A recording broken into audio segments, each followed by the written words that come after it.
Welcome to the All Around Joe podcast, where we optimize your human performance from my personal experience as an athlete, coach, and all-around self-improvement junkie. On this edition of the All Around Joe podcast, I'm going to be talking about when it's the right time to take an off-season from working out.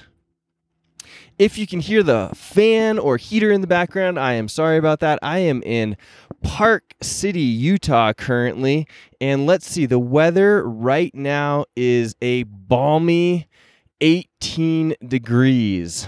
So this van electric heater is just cranking, and it pretty much doesn't turn off, although I've got it pointed back at itself right now, so it might turn off really quick here and there, and you might hear it. So sorry about that. I've got the mic turned to an appropriate amount of gain so that hopefully you don't hear it, but here we go. It is what it is. So this podcast is all about when you should be taking a break from your training, essentially. Excuse me here for just 1 second. My notes just jumped off of the screen. Hey, what do you know? My notes are completely gone right now. Where did you go, Mr. Notes?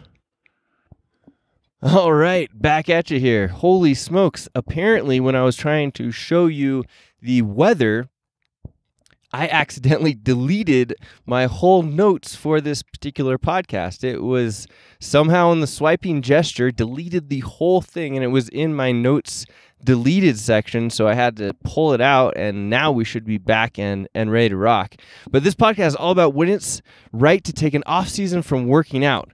And if you are working out a lot, you probably should be listening to this podcast, and or if you have a hard training season coming up, or if you have a competition coming up, this is all good stuff for looking for signs for when you should take a little bit of time off, and then how much time you should be taking off.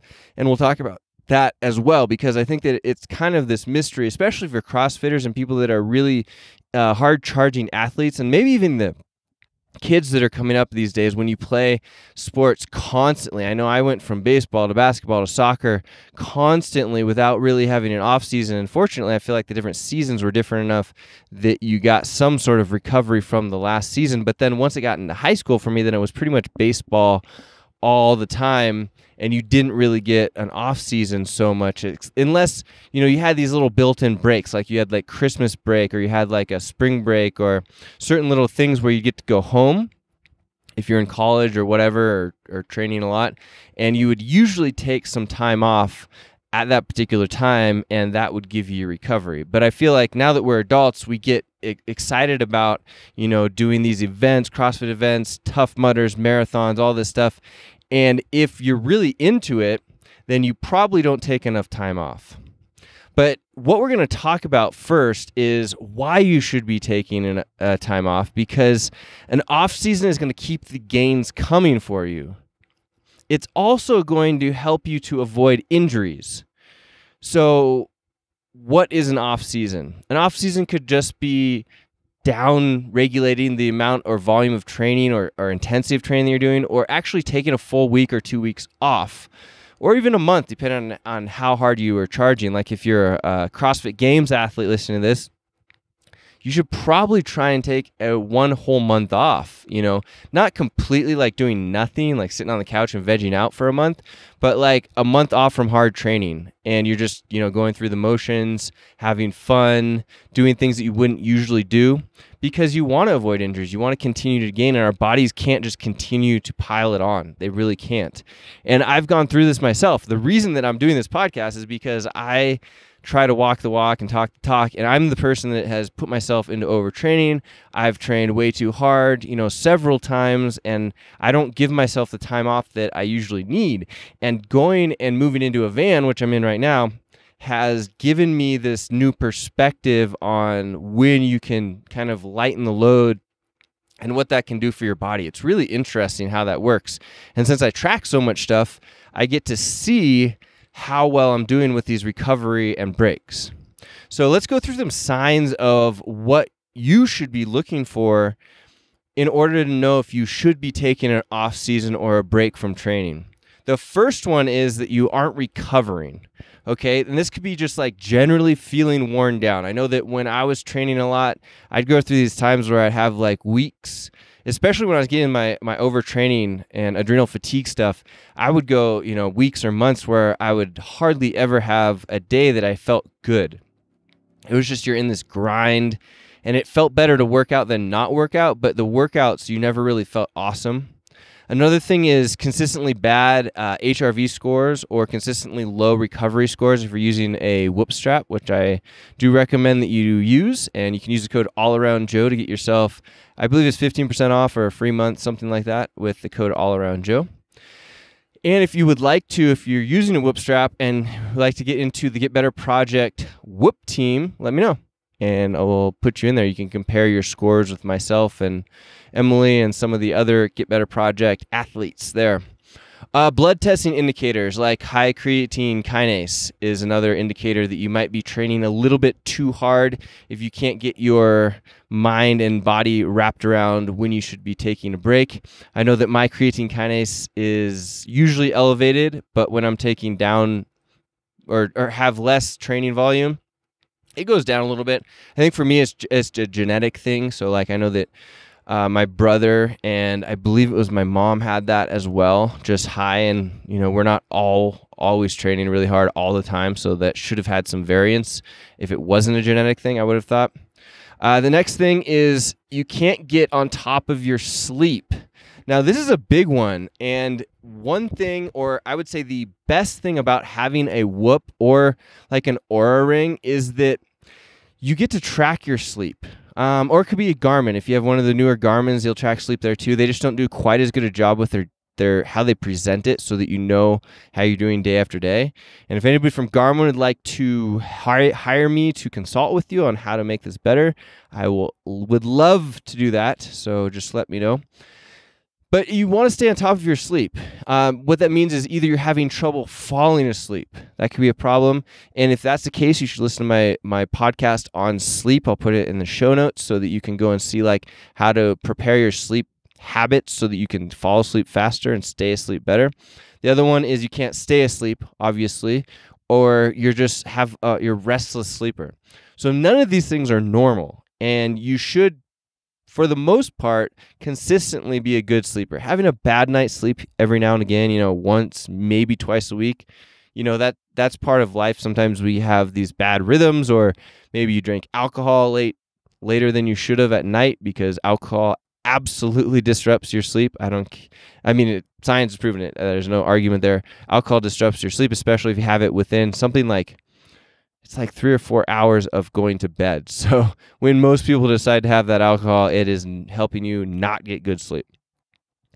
Or if you're not getting 8+ hours of sleep, so you're having trouble doing that, that all is going to go back probably to your environment. So you probably, if you're having trouble falling asleep, it's probably your routine and your environment. If you're having trouble staying asleep, it's probably the environment. Could be your routine as well, could be overtraining as well because your cortisol is getting all messed up and spiking at the wrong times. And if you're not getting 8 hours of sleep a night or 8+ hours of sleep a night and you're training hard, there's also something that's going on there. So it's probably the environment, right? Your room's either too warm, you're using the wrong kind of blanket, it is too light in your room. It should be 100% completely dark, no lights from your phone, from your clock. You don't need a clock in your room. You've got all these devices that can alarm you now when you need to get up. So all of those lights, you shouldn't have bathroom lights. You shouldn't have hallway lights. You shouldn't have those little glow lights that people like to plug in their rooms. Get rid of that crap. It's terrible stuff for your sleep. So if any of those things are a problem, you should consider this. Yes, taking time away from training can help you get your sleep aligned because a lot of times, like I mentioned earlier, it is a cortisol overtraining issue where your cortisol is, rather than spiking in the morning like it's supposed to and then dwindling off through the rest of the day and then maybe spiking again at your workout, you can get these weird things where your cortisol actually spikes before you go to bed, and then you're just like wired and wide awake when you're trying to go to sleep, and that is no fun. I've been there. Your workouts... Next up, I should say, your workouts have consistently been bad or you aren't getting better like you should. This could be due to like lack of commitment, but we're going to assume that you're working hard, that you take coaching well. Yes, I am pointing at you if you're the person that doesn't take coaching well. We should all take coaching well.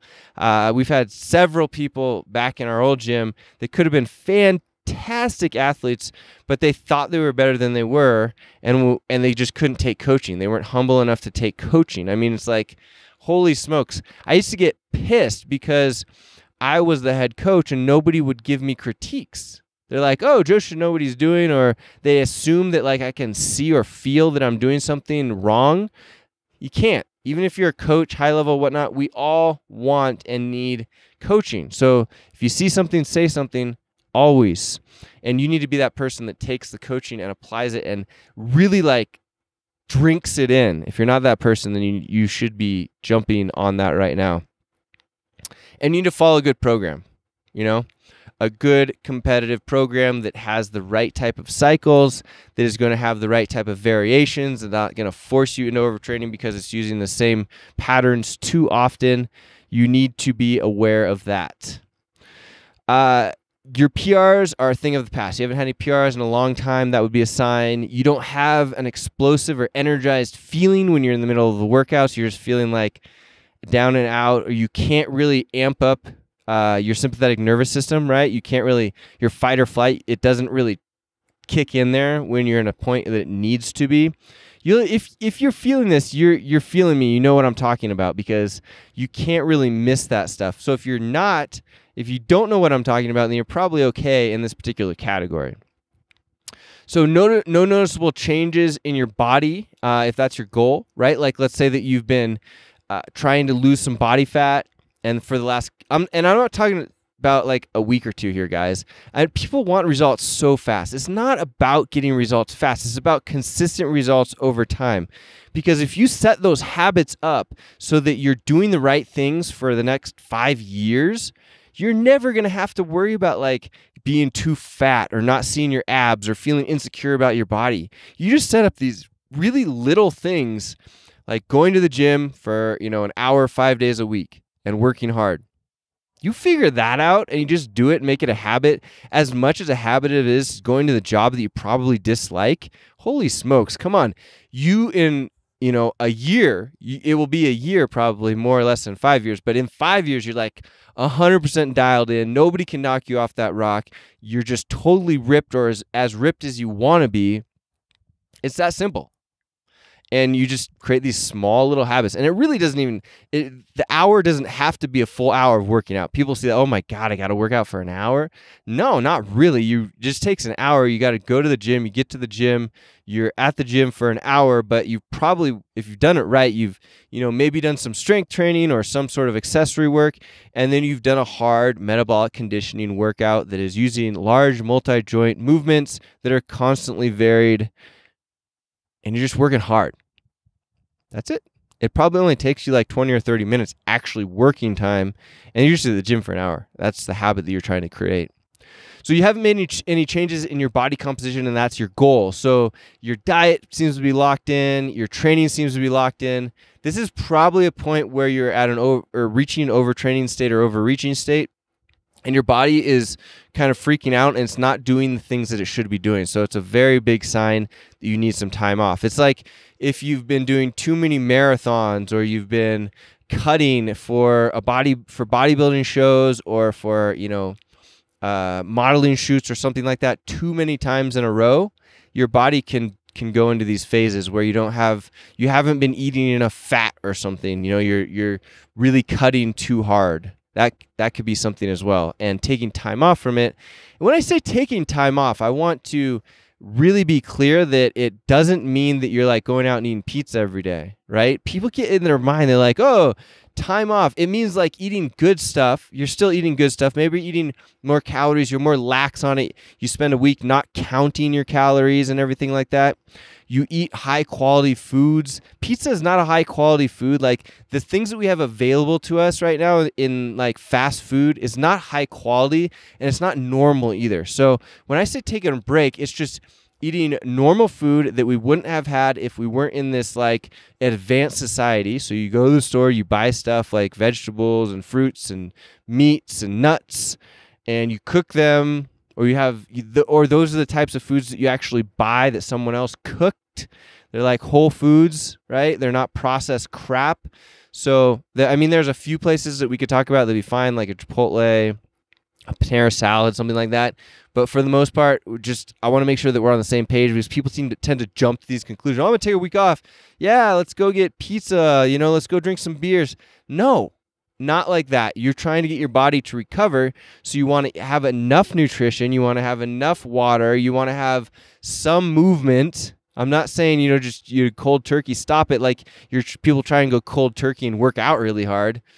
Small habits, guys. You go a little bit one direction, a little bit the other direction. Sometimes if you're totally overtrained, like I had adrenal fatigue, I had to take a full month off. But if you haven't identified that, if your body hadn't stopped producing cortisol or something like that, then that's not the direction you want to take. But let's say you're not reaching your body fat goals, and it's been a couple months. Let's say that it's taken in a last 2 months, you really haven't changed much. So that means you either need to change something, like you're just eating too much food, you're not working out hard enough, or you're overdoing it and you need to take a little bit of time off. So try taking a week where you just, go through the motions in the gym. You eat kind of like whatever amount that you feel like, high quality foods, and see what happens. See if your body can just bounce right back. It's really amazing how this happens. So it could also be that you're training hard, you're eating right, but you're gaining, you're not gaining, you're not like getting improvements. So that could also be something that's similar to this like body fat thing, just like something is not changing the way that you want it to change. Any of these things. And the other thing, or the last thing that we're going to talk about, is like, let's say that you've had a competition, or you just stopped an intense training cycle, or you had an event that you just completed. So what can happen with a lot of these circumstances is that you are super high on it, even if it was very hard. So like, let's say that you just went through an intense CrossFit training cycle with one of these big CrossFit brands, and they didn't have a good deload week, or you go into the deload week, but you don't really feel like you want to do it because you just had some serious gains and you were totally jazzed up. That's the time that you need to really identify, hey, I just went through this, 3-month hard training cycle. And even though I'm feeling at the top of my game, probably because you're producing a lot of cortisol at that point and you feel good, that's when you need to be like, all right, the coach just programmed a down cycle. I need to take that seriously, and I need to listen to the percentages. I need to listen to the intensities. Maybe saying like go at like 60 to 70% through, you're still working out, but really take that to heart. Go easy so that you can go hard the next week or 2 or 3 down the road. It could be like you just did a marathon. A lot of times people go and do these big events or a Tough Mudder or something like that, or they're so jazzed up, or like, it used to be like the CrossFit Open or CrossFit Regionals or CrossFit Sanctional, and you're so jazzed up, but you just trained incredibly hard.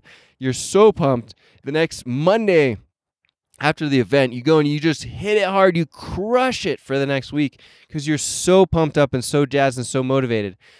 Let me tell you, that is something that I've done before. Guilty as charged, but it is not what you want to do.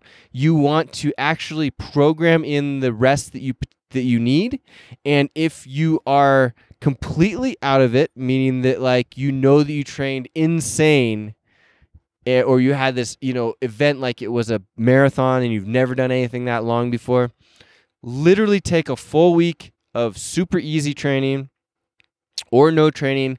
I like to, kind of feel it out. If I feel pretty good, I will do some blood flow kind of work. So it's like flow training. For me, that would still be CrossFit style workouts, but it'd be either lighter weight or a lot of rest, at like 60, 70% of intensity, just moving. Like my goal is not to increase intensity or break down tissue at all.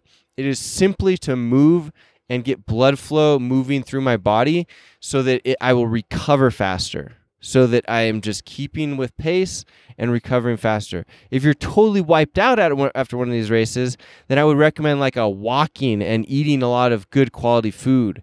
You know, like every day you just go for like an hour walk and don't worry about anything else, or just some body weight movements to get the blood flowing, not even picking up a weight at all. And that could even go for as long as 2 weeks if you're feeling totally beat up.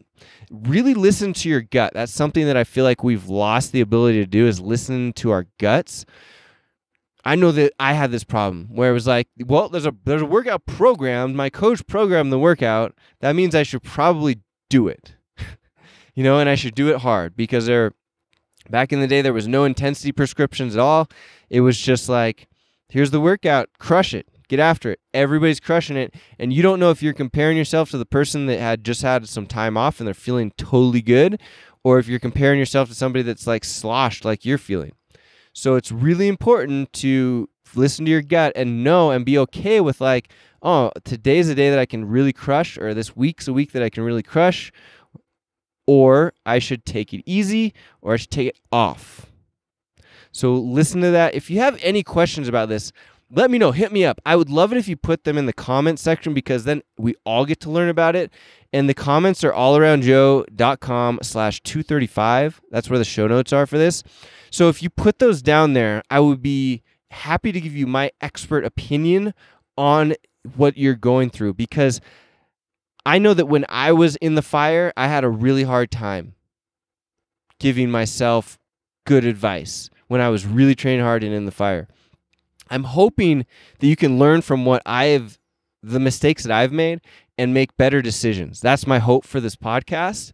But if you're having trouble with that, reach out to me, ideally in the show notes. If it's something that's too personal, send me an email, joe@allaroundjoe.com, and I will give you my expert opinion. I am not a doctor, but I've gone through a lot of this. I've been working as a fitness coach, trainer, all that stuff for 20 years. I've seen some things and gone through some things and done a lot of testing, so I can give you my opinion, which is all that it is, and you can hopefully take it and run with it and be healthier, happier, and train harder, getting more gains. All right, so that's what I've got for you today. I hope you enjoyed this podcast, coming to you from Park City in the van at, really cold outside. I believe it was 18 degrees. I'm going to run over into the Whole Foods and get some work done, get this podcast all edited up along with some of the other videos. If you guys haven't done so already, make sure that you're on my Feel Good Friday email list, and you can get on that by going to allaroundjoe.com, and then just right there on the first page, signing up for the Feel Good Friday. I share about 3 to 5 things that I've gone or encountered, or that are cool that I've run into over the week that I would like to share with you. Those could be like books that I'm reading that I think are really good. That could be things that I'm snacking on that I think are good, high quality snacks. That could be epic adventures that I've gone on that I think you should add to your bucket list. It could be podcasts that I'm listening to, all kinds of stuff. So it's just something to start your weekend that will have you moving in the right direction, and it will be helping to get through that last day before you get some time off. So it usually comes out about 6:30 a.m. PST on Friday morning, and it also keeps you connected with me, so you can always hit reply to that email if you have any questions about anything. So that's at allaroundjoe.com, and I would love to have you on my email list. If you like this podcast, please subscribe to it by hitting that subscribe button, or if you're watching this on YouTube, you can subscribe to me on YouTube and hit the thumbs up or the like button if you're seeing this in some other location. Last but not least, if you would like a training program, the one that I do to keep myself in awesome shape, head over to the getbetter.com/getbetter.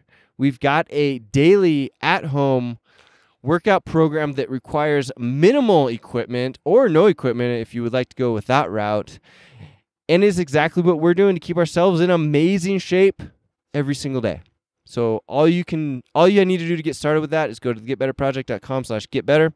And we'd love to have you in the program. We work with people daily in the Get Better Project, write programs, have video trainings, all that fun stuff. And you get to be a part of a great community that is always trying to get better and help each other. It's just a thriving, awesome thing. So if you have any questions about that, let me know. Hope to see you in the group. All right, guys. I am out of here from Park City, Utah. Going to go catch some POW tomorrow, hopefully, and I will see you on the next podcast.